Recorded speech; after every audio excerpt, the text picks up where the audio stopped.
Good morning and welcome to Connecticut United Ways virtual Alice Town Hall on Workforce Development. My name is Lisa Tepper-Bates, and I'm the President and CEO of United Way of Connecticut. In early September, Connecticut United Ways released the 2020 Alice Report, our fourth report for the state of Connecticut, a report on families who are asset limited, income constrained, and employed. The 2020 Alice Report revealed that even before the onset of the COVID-19 pandemic, 38% of Connecticut households were walking a financial tightrope and struggling to make ends meet. When we talk about Alice, it's important to recognize that we all know Alice. Alice is the essential healthcare worker caring for our aging parents at home and for COVID patients in our hospitals. Alice is the teaching assistant who helped our children adapt to virtual learning, or the bus driver who gets our kids to school. Alice fixes our cars and works in our local shops and restaurants. Alice is our friend, our neighbor, our co-worker, or a family member. We and our economy lean on Alice for support in a number of ways. Yet, right now, Alice households in Connecticut are struggling to feed their families, access affordable childcare, maintain their housing, and ensure their medical care. The focus of our Alice Town Hall today is workforce development and the need for Alice workers to have equitable access to the knowledge, skills, and pathways to secure good jobs with family-sustaining wages. According to Connecticut United Ways 2020 Alice Report, only one of the top 10 jobs in our state, in terms of jobs that employ the most people, pay enough to support the Alice household survival budget for a family of 4. And that's a budget that only makes ends meet to pay for the necessities, with no cushion for savings. It is these same workers, childcare workers, restaurant workers, retail workers, who are essential to the vitality of our communities and the success of the Connecticut economy, who have been hardest hit by the impacts of COVID-19. Despite Connecticut's reputation as a wealthy state, the cost of living continues to increase faster than many workers' wages, leaving Alice households unable to meet their basic needs. Further, when we look closer at our workforce, we see that 52% of workers in Connecticut are paid hourly. These workers have unpredictable and often unstable work schedules, as well as fluctuating income that makes their economic challenges that much harder to manage. This signals that worker vulnerability is increasing, while wages are stagnating in Alice jobs. With all that in mind, now is the time to break down barriers that prevent Alice workers from securing the better jobs they need, acquiring the skills, training, and education that are needed to meet the needs of current employers in Connecticut. Connecticut United Ways are thrilled to bring together today 4 subject matter experts to discuss current workforce development efforts and strategies, and to provide their perspectives on how, in this time of challenge and opportunity, we can better meet the needs of employers and workers across our state. Our panel this morning includes Dr. Kelly Marie Valeres, the Executive Director of the Office of Workforce Strategy and Vice Chair of the Governor's Workforce Council, Gwendolyn Brantley, Executive Director, Access Educational Services, Inc., Jason Howie, President and CEO of OK Industries, and Betty Sugarman Weintraub, Grant Program Manager for the Connecticut Housing and Educational Facilities Agency, and who will serve as our moderator. I'm very grateful to you, Betty, for your help today. And thank you to all of you for making the time to be here with us to talk about this important and timely subject.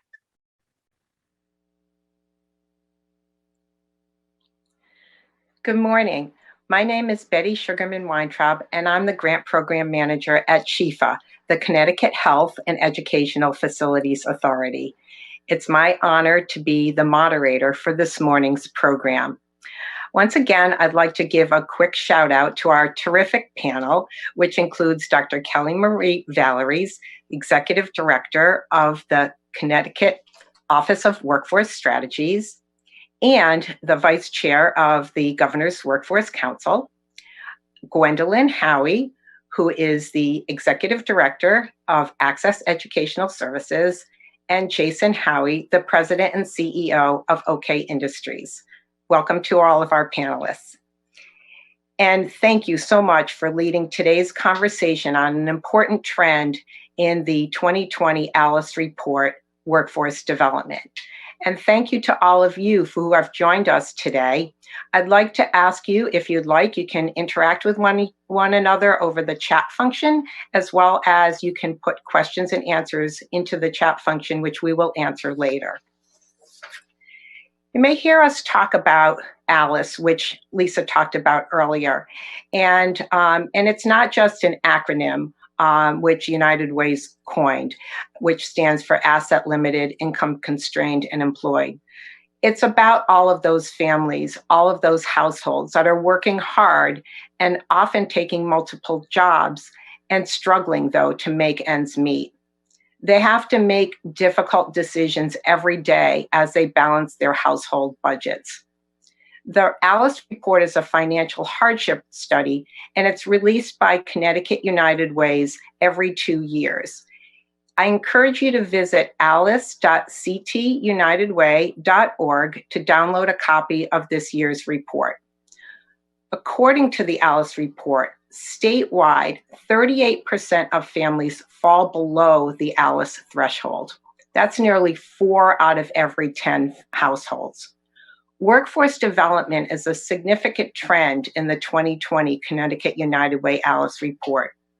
As demonstrated throughout the pandemic, ALICE workers play an essential role in Connecticut's economy, but have not benefited from many of the state's recent economic gains. The cost of living has outpaced wages in our state. Wages are stagnant and expenses are rising.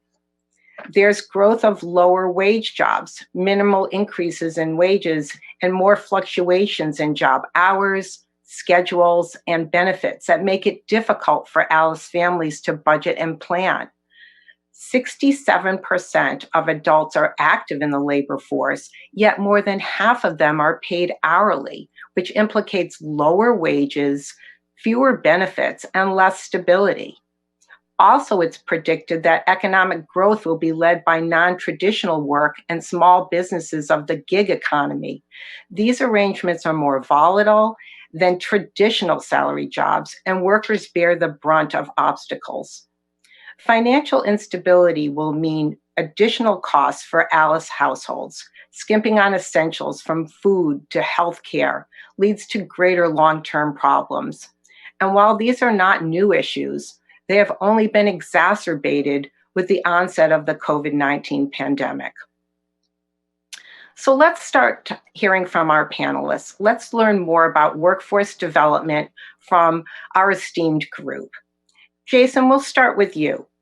What does workforce development mean to corporations and communities?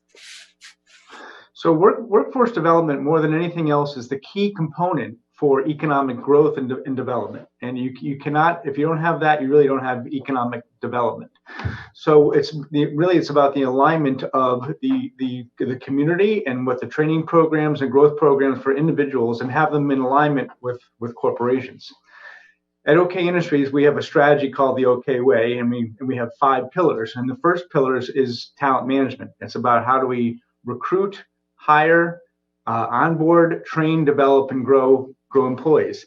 And it is the single most important part about what corporations do. There's just no question about it. The key thing is to have at a macro level, having the communities and the state all in support and in alignment with programs that develop employees. That's terrific. It's really all about all hands on deck and partners working together. So that's so important. Thank you so much for that answer, Jason. Gwen, how does workforce development strengthen our economy? Sorry, I was on mute. Thank you. A lot of what Jason just said, but it strengthens our economy because it provides the information, what skills and knowledge are needed to support current and future businesses and industries. And it also benefits the workers themselves, I believe, giving them the tools they need to be successful and competitive in the workplace. And it provides real-time information on the state's current employment gaps and long-term projections of the needs of the workforce in our state.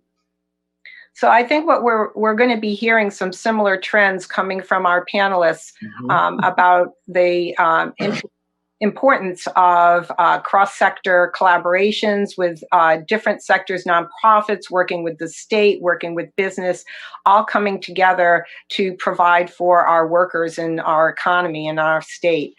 So Kelly, I'll turn it over to you with that next question is, what innovative work is happening right now in our state? Thank you, Betty, for that question. And it really is in line with what we just heard from Jason and Gwendolyn. It's really about alignment and the ability to have a strategy to ensure that we have alignment between all of the partners across the state of Connecticut. So what's happening now is the governor understood how important workforce development is, and Executive Order number 4 was to develop the Office of Workforce Strategy and the Governor's Workforce Council. So we spent a year working with about 400 stakeholders to develop the strategic plan for the state of Connecticut. And that plan has 4 pillars: business leadership, education and career readiness, equity and access, and data-driven decisions. And really that strategy has set the stage for the 19 individual initiatives under that to do exactly what Jason and Gwendolyn had mentioned, that it's alignment. It's understanding what businesses need, not just today, but in the future, to develop the system in order to maintain those important collaborations and working relationships, to bring together our core partners, our educational partners, our community organizations, our businesses, and our government agencies to ensure that we are all working collectively, collaboratively, and coordinating our efforts to that end to ensure that we're providing the systems in place so people can get the job training that they need. Thank you so much. We have seen the Governor's Workforce Council really reaching out across all different sectors to bring folks together. And this, I think, is going to mean a huge support to all of the folks that are looking for work, whether they're long-term unemployed, whether they're new to the workforce, whatever it is, because we are having all partners working together. So let's get deeper into that now and look at current resources and needs in Connecticut. And Gwen, I'll go to you for the next question. How do we better prepare our young adults to meet the sector work-based needs? So I work with mostly the elementary, middle, and high school students. And we know that the academic skills that they gain in school are very, very important. School performance is very important. Also, we have to develop their technical skills, their soft skills. We have to provide meaningful work experiences for them.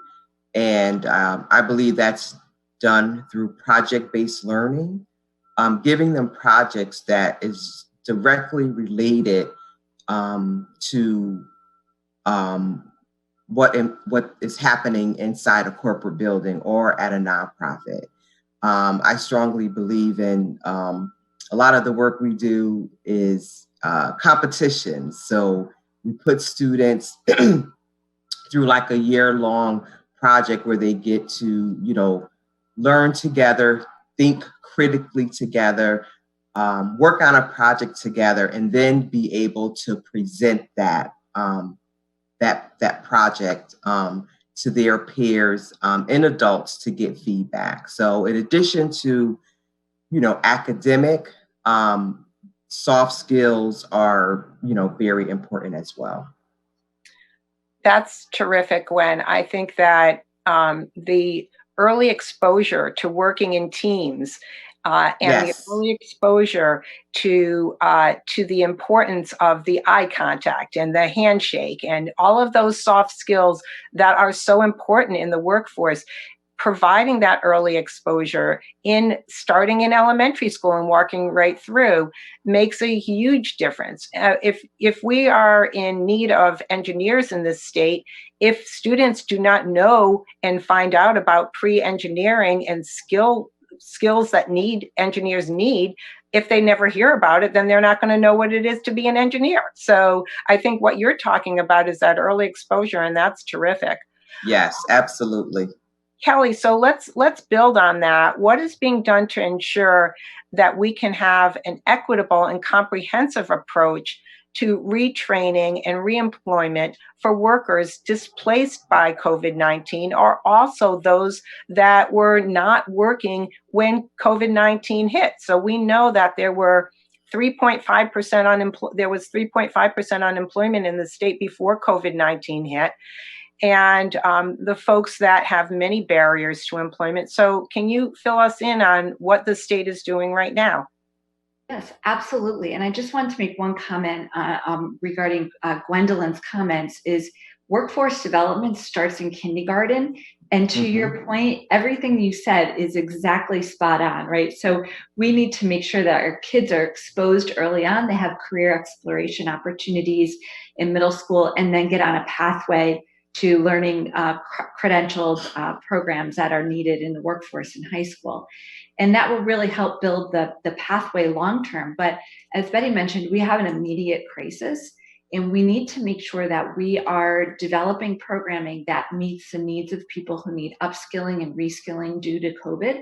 And for those people that were still unemployed prior to COVID and have the real need to get back into the workforce. So we have developed a sector-based training program called Career Connect. It's going through the legislation process right now. And we use some coronavirus funds through the CARES Act to develop some sector-based training programs, which are not new to Connecticut. The workforce boards have always run sector-based training programs. But what we really tried to do was open up the funnel to make sure that we were connecting with those people that were most affected by COVID and in the most need of upskilling and reskilling, and making sure that we were pulling the employers in first to really understand what skills are in demand and what types of training will people need to get into those jobs, and ensuring that there was jobs connected to those in demand at the end of the training programs. So we were able to pull in 850 people to go through training programs in the fall. And we had a really high completion ratio, about almost 90% of people completed those programs. And they did that because we ensured that we used funds to pay for supportive services to remove those barriers to entry. So we paid for childcare, we paid for transportation, we paid for computers and internet connectivity. We paid for housing, which was very surprising that almost a third of the funding went to housing, which was very different than what we've seen in the past. So all of those barriers being removed gave people the opportunity to fully engage in training programs that were connected to jobs. And I also want to state that these programs were really ensured to make sure we had an equitable people who were involved in them. And we had about 40% of participants were Black, 23% were Hispanic, 53% were female, and 82% were of low income, defined as below 200% of family livable wages. So those programs are continuing to be run. And with the additional funding that's come down from the Recovery Act, we have a substantial amount of funding over the next 3 years to really focus on getting those people upskilled and reskilled and back to work. Kelly, thank you so much for that information. It's so important to remove the barriers to employment. As you mentioned, the childcare, the transportation, the work-related necessities. Folks forget that when you get a job, and if you're working in a medical office, you may have to come in with a uniform that you buy, with a watch that you buy. These are things when you're unemployed, these are additional costs that make it very challenging for folks. Not to mention, I know, and I'll open it up a little bit about this, Kelly, because you can build on it, which is that stipends are very important. When Yes. you're in the midst of a job training program that may last 12 weeks or it may last 6 months, how are you going to stay in that training program unless you receive a stipend so that you can be keeping your household going while you're in the training program that ultimately will lead to that job, which will have the family sustaining wages? That's what we're really looking at. And I know that the state has been looking at that and utilizing the CARES Act money and hopefully utilizing the American Rescue Plan funds for that same purpose, which will make such a huge, huge difference for workers, because we know that workers are needed. And to that point, I'll open to Jason for the next question. Through a manufacturing lens, what are the specific skills needed to support this important workforce sector in Connecticut? Thank you, Betty. So prior to COVID-19, there were more than 12,000 job openings in manufacturing. And when you don't have workers, you can't grow. You can't meet customer commitments, among many other things. So COVID-19 gave a little bit of a reprieve, but it's that problem is resurfacing in a very, very big manner right now. I'm looking for workers, so maybe I'm not allowed to say this, Betty, but if anybody's looking for jobs in manufacturing and wants to be on a team and wants to solve problems, go to OK's website because we need people. The key thing is to make sure that we're filling people with jobs that have the right skills match in terms of how they're wired for the right professions. In manufacturing, if you're a good problem solver, you're good with your hands, you're good with working with teams, and like most companies today, everything's digital now. So it's really about making sure that people have the right skills and training in that, so that they can come on board and grow within the business. But there's a tremendous amount of opportunities in manufacturing, and we see the employment challenge, which is what most manufacturers are going through right now, getting worse because we need workers. And you take a look at how many people are unemployed, and you take a look at how many job openings, there's just a misalignment of skills, which is what we're really dealing with right now. So the more, which I know what Kelly and her team is actually spending a lot of time on, making sure that we get that alignment correct. But there's a tremendous amount of opportunity for people with the right skills that match the right professions. Yes, I think it's important, and I think it's important to say that you need workers. That is important for us to hear, because it makes it very real, Jason. It makes it real. It's not just like, oh, there's 12,000 jobs out there. It's at OK Industries, there's jobs there. So that means that the work, and it ties together the work that Gwendolyn's talking about, which is getting students ready as they're in high school for the kinds of jobs that are out there and needed in our state. And so many are needed in the manufacturing area. So let's move on, but we'll still tie that together, which is the Alice experience. And Kelly, can you talk about how do workers get on a pathway to financial security, and what are the barriers that they are facing? Yeah, that's a great question. The American Job Centers has historically been the place where people go and engage into the workforce development system.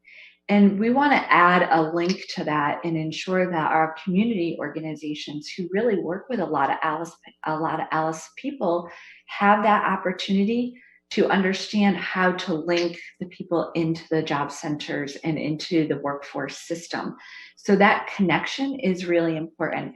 And it was mentioned earlier about how important employability skills are. And that is equally, if not sometimes more important than the skills training that is provided. So we make sure that all of the programs that we're running now include that employability component to it. But there's another opportunity for our community organizations to really help with that part of it. And, in that whole process, we want people to be able to have that support that they need to earn those stipends while they're learning, and not only to just get into that entry level job, but to understand that learning is a lifelong journey, and that in order to move up once you get into an entry level job, that we need to continuously engage in the learning opportunity. So we're doing a lot of work with our employers and how we engage our employers to help them really understand how important it is, as Jason knows, to upskill those people once they get there and really enable them to have that family sustaining wage. That's great. And this builds right into the next question, which is Jason, what can employers do to support their workers who are seeking career growth? So if you're familiar with the Gallup poll, Gallup 12, in terms of employee and job satisfaction, one of the questions, does my employer have a plan for me? And it is critically important to actually offer that to employees, but just say, here's the path. And it's also about investing. I mean, we take a look at an employee, and employee can say whatever salary range is X. In manufacturing, we invest in equipment, which is also very, very expensive. But the thing is, when you make an investment, you're making investment in people. You have to train. You have to have a plan for them. You have to actually commit to the training so that they actually have opportunities. And for employers, it's a win as well, because it's much better to grow and train workers than it is to keep hiring from the outside, looking for those skills that people may or may not have. So my highest suggestion is looking for employers that basically have a training program, that are committed to training and growing employees and being part of the solution. And can you build on that, Jason, a little bit more? Is how can employers retain and upskill their incumbent workers to increase engagement and retention? And Gwen and Kelly, if you want to jump into this as well, but I think we're really talking about, we want to ensure that our employees are feeling engaged. They want to feel that they have a pathway. They want to feel that once they are on that pathway, that they're going to be able to get increased wages to be able to support their families, and that they're valued. And so can you speak a little bit to that? Sure, I can speak to that. So everything that Jason and Kelly just said, but I also want to say most ALICE workers look like me, meaning that they're people of color, right? So, create a positive work environment, a positive work culture. Like, people want to work in an environment that is not hostile to them, that appreciates them, that respects them, provide ongoing coaching and training to them, allow communication, allow them to be part of the conversations in terms of where the company is growing and the needs. People, you never know, how they can add to those conversations. Recognize and celebrate their successes. And, as you have said, Betty, pay them well, like pay them the wages and provide health care. It's so important. Sometimes the smallest things make the biggest difference. So you get that pat on the back from your boss, you get that you did a great job. That counts for so much.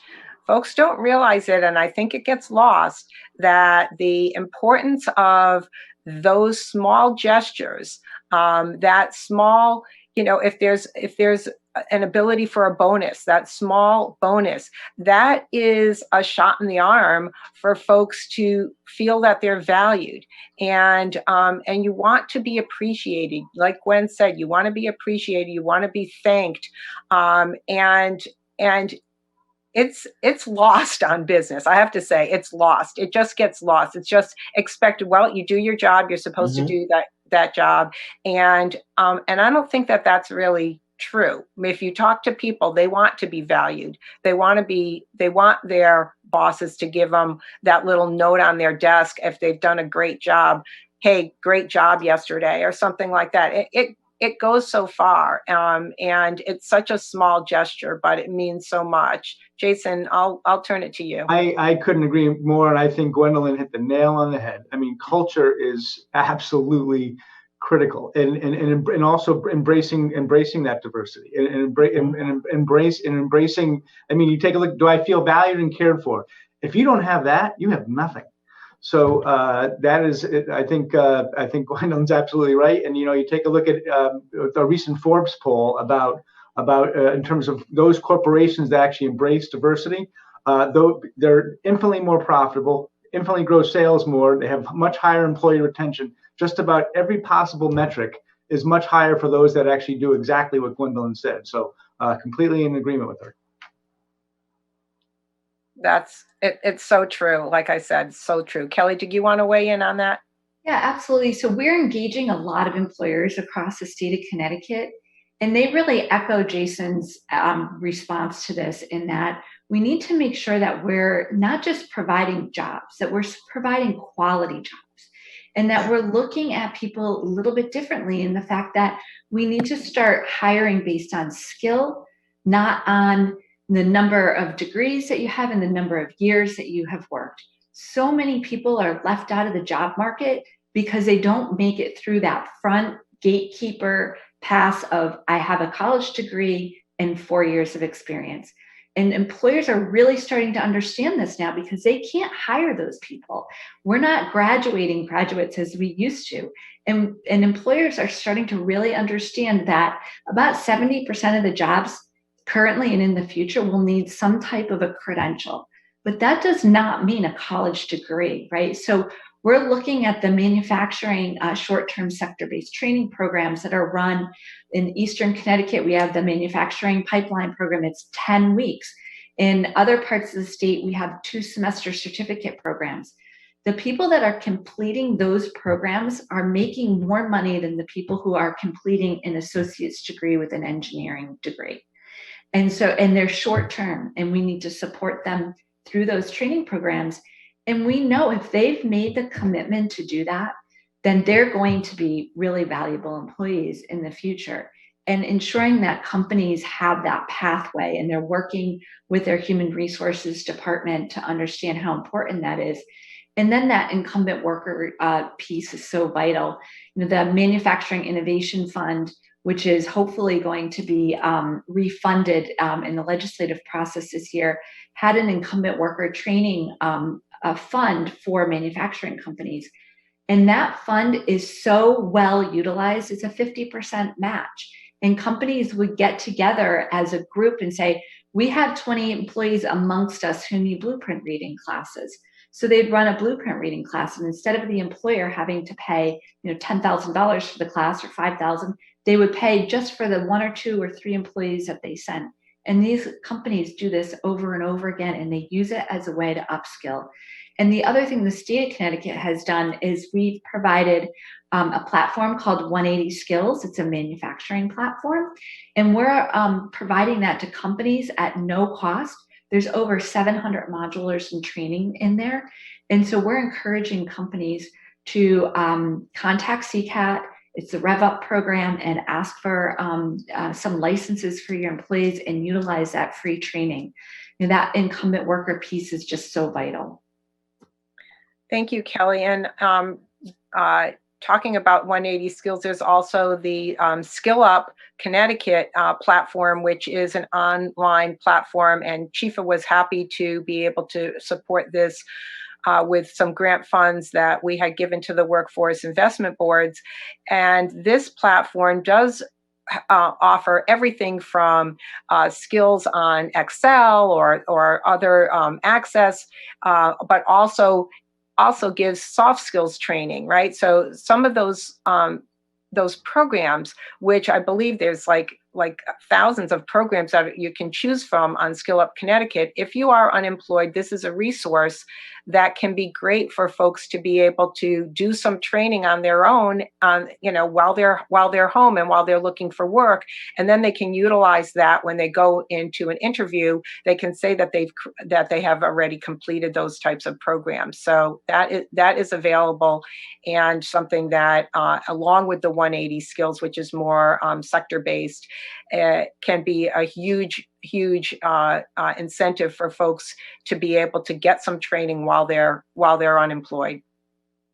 Let's turn to how we can take action at this point. And Jason, I'll turn the question over to you. How do we encourage more cross-sector partnerships?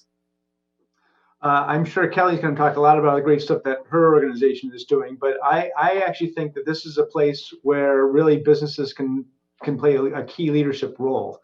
And it's engaging. It's engaging with community. It's engaging with the school system. It's engaging with local area colleges. It's engaging with other incumbent worker training programs. Some examples that we're doing it okay is we have a lot of tours for both the middle school and for high school students coming on board and really getting acclimated, saying, hey, what is manufacturing all about, as examples. We have employees that are actually on the New Britain Manufacturing and Engineering and Technology Lab at New Britain High School. We're actually helping to form the curriculum with that. We have employees who are very linked to Central Connecticut State University, which is here in New Britain, and we also have a scholarship at CCSU. So it's really doing and really kind of finding out all the different places where you can actually grow workforce, and there's a lot of different resources to do that. But it's a strategy, and I think what Kelly's doing is going to make that a lot easier for everybody. But businesses need to take a leadership role and engage. If I could make a comment to that, and Jason, companies like yours, because of how much you engage in your community, also relates to how successful you are in business, right? Because you need to be outward facing and really take an active participatory role in ensuring that you have the workforce that you need, and all of those strategies that you are doing are so vitally important. And I'm a manufacturer as well, and I spent 10 years working with the state of Connecticut and different educational institutions to do exactly the strategy that Jason is employing. And I think one of the things that we saw as I was running around from stakeholder group to stakeholder group, and some days I put 5 to 10 meetings on my plate every week just doing this. So one of the things that we're trying to do in the Governor's Workforce Council is bring all the stakeholders to one place, and that's in our regional sector partnerships. So in those partnerships, we have our community colleges, our four-year institutions, we have our high schools, whether they're the tech or the comprehensive schools. We have our chambers of commerce, our community organizations, the United Way. We have our workforce boards, our AJC centers, and other community organizations all coming together in one place. And the conversation is led by business. So we have 5 manufacturing sector-based partnerships across the state of Connecticut. The goal here is so that people in organizations like Jason's can come to one place to have all of those conversations instead of having to figure out who do we engage at each high school, right? My company was literally a 5-minute walk from a high school, and it took me 8 years to get somebody to come walk down the street and see what was happening in my building to get students coming into my facility. And we really want to change that, right? We want to ensure that all of our high schools understand how vitally important it is for their students to get that work exposure, to get that work-based learning experience, come down and problem solve and do an activity in our businesses, whether it's manufacturing or insurance or IT or healthcare or others. There's so much opportunity, but our kids need to be connected to those opportunities. My kids, their friends would come down to our facility and they'd say, we have never knew anything like this ever existed. And how do we make sure that every kid knows what all of those career opportunities there are for them? And that's where, to Gwen's point, it starts so much younger than the high school kids, kids just see what they have in their environment around them, and they never know what is in that building over there and what is happening in that building over there. And we need to give them that exploration and that opportunity to engage in those learning and inquiry and problem solving activities in all of those different industries, so that they can engage at a much higher level once they become in high school and start to really think about what they want to do. I mean, understanding what careers you want to go in is just as important as understanding whether you're going to go to college or not. How many kids do we know go to college? My nephew just said this the other day. I'm getting a degree that I don't like, and I'm probably not going to do anything with. And he said to his cousin, I wish I was doing a training program in a trade like you're doing. It would have saved a lot of time and a lot of money, and I'm going to be probably better off for it in the long run. And I'm not at all saying that college is not a great opportunity or discouraging people to do that, but to know what you want to do when you get there, so that you're making the most of your time and investment in that experience that you have is so vitally important. And Kelly, that's a great segue to Gwen, the next question. How do we better prepare our young adults for successful careers with family-sustaining wages? Thank you. Yes, I echo everything that Kelly and Jason said. A lot of people say, oh, there's nothing to do in Bridgeport, or there's nothing to do in Connecticut. We have a lot of opportunities here, a lot. And I'm excited about the Governor's Workforce Council. I'm part of I sit on a couple of the committees. And they're just doing some great work, and I'm excited that we're going to be aligning with each other around the state. And so, the next step is like making sure that our young people get all that information, whether it's a training program or, an after school program. Just, we looking forward to seeing how we're going to get this information to our families. I want to also go back to say that we have to continue to provide like ongoing support. We have to encourage our young people, encourage them that they can, they can do this. Like they can be whatever they want to be, give them the space to think about what they want to do. Help them to plan properly. And lastly, I want to say, that we have to make education and training affordable. And Kelly talked about some of those things because the reality is that, there is a huge wealth gap in Connecticut. And so when you talk about, successful careers with family supporting wages, so we can get the training, all the knowledge, and be put into a successful career.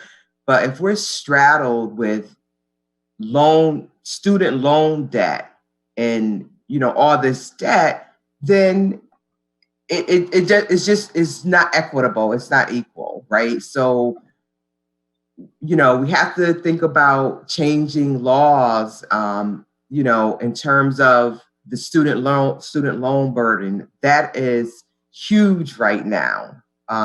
So those are just some of my thoughts on that.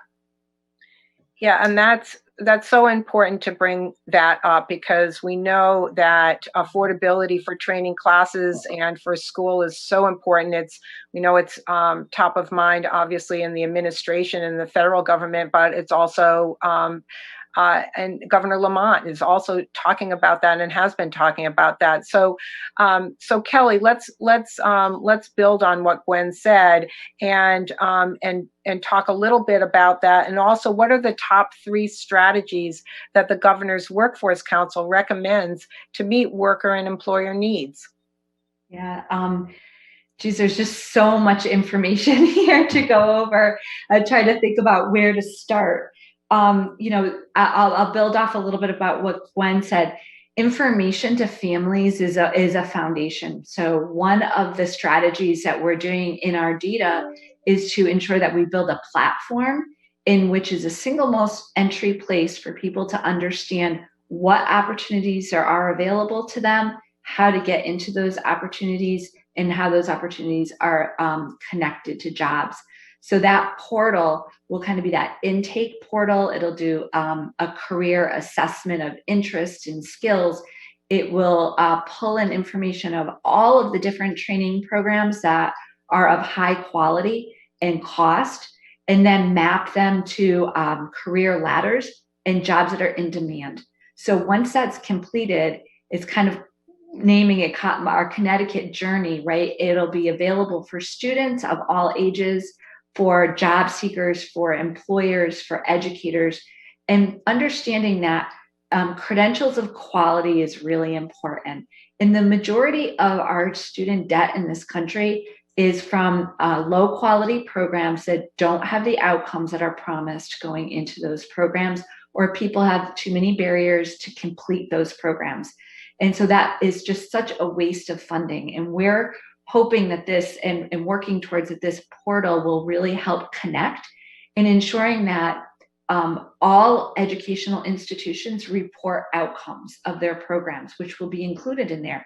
So you can go on and say, is this for-profit school really going to get me the type of credential and wages that they promise? And what are the outcomes of that? So data is a really big part of what we're doing in ensuring that there's data transparency. And that's one of them. The other is, we've been having a lot of conversations with our federal delegation, as many other states have, in opening up Pell Grant funding for high quality sector-based training programs. And that's really an avenue in which we can make these things very affordable.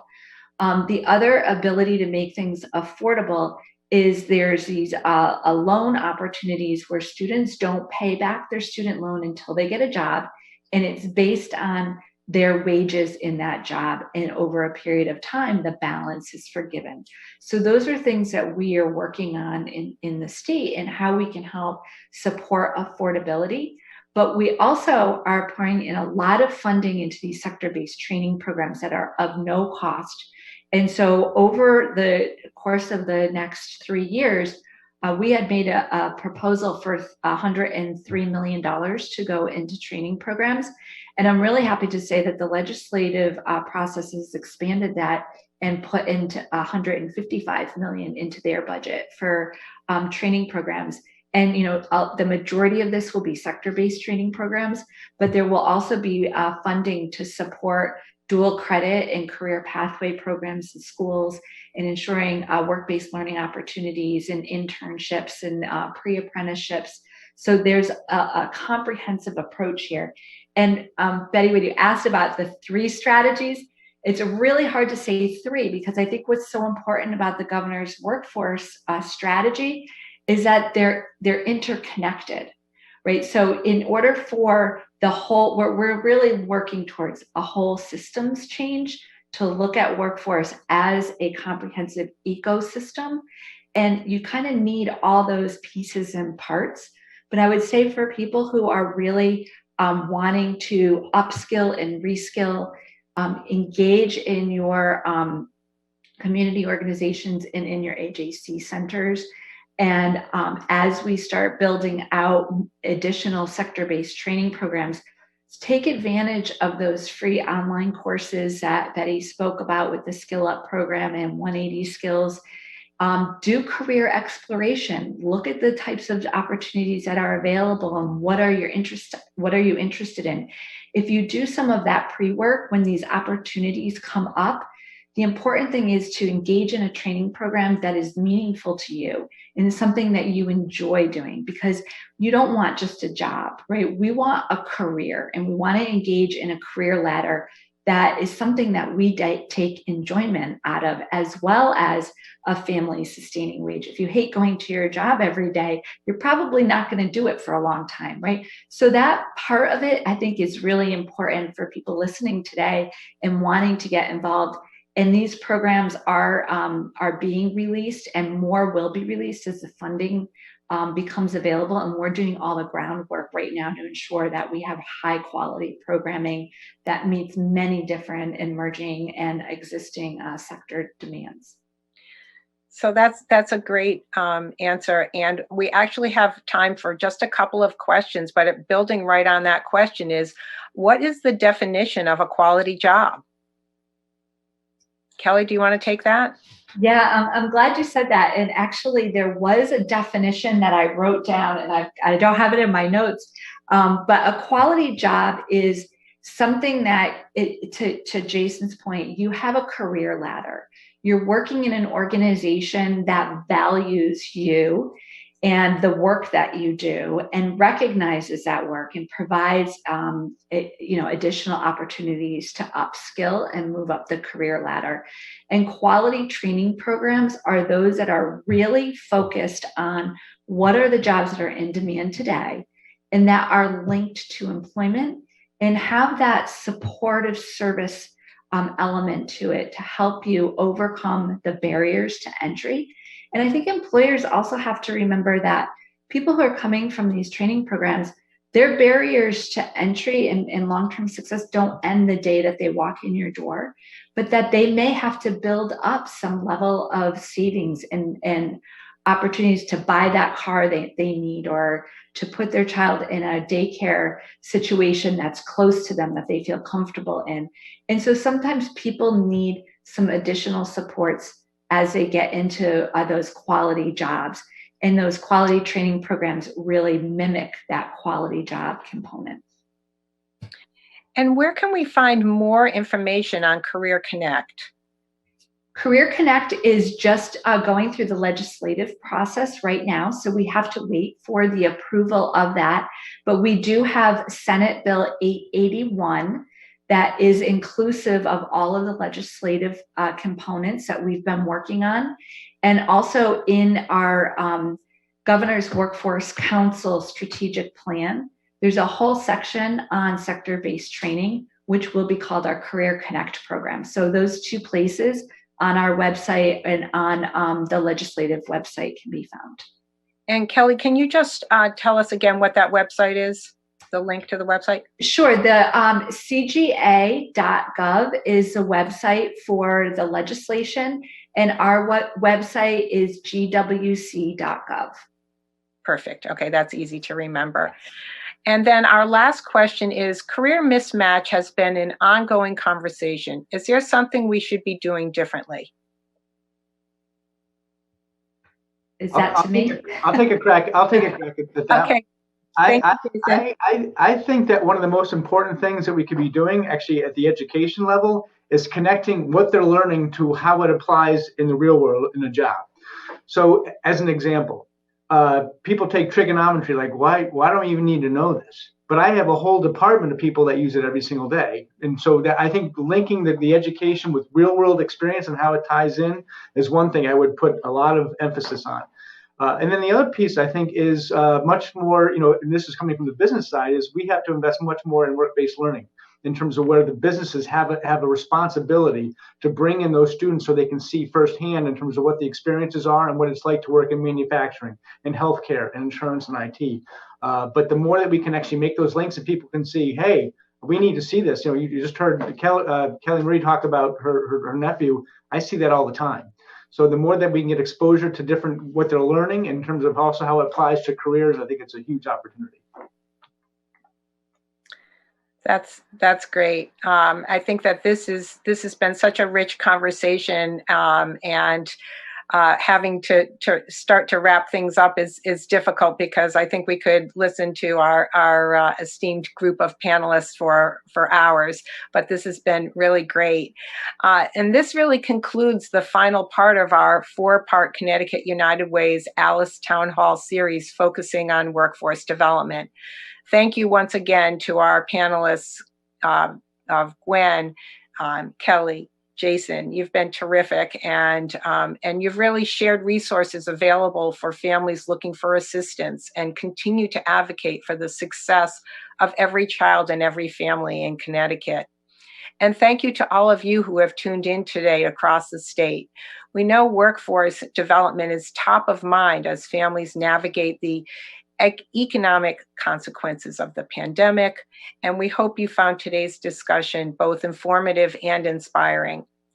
United Ways in Connecticut are working on ensuring equitable outcomes for all. But as we learned today, there is still work that needs to be done to ensure that every family and every person continues to get and have opportunities to achieve financial security.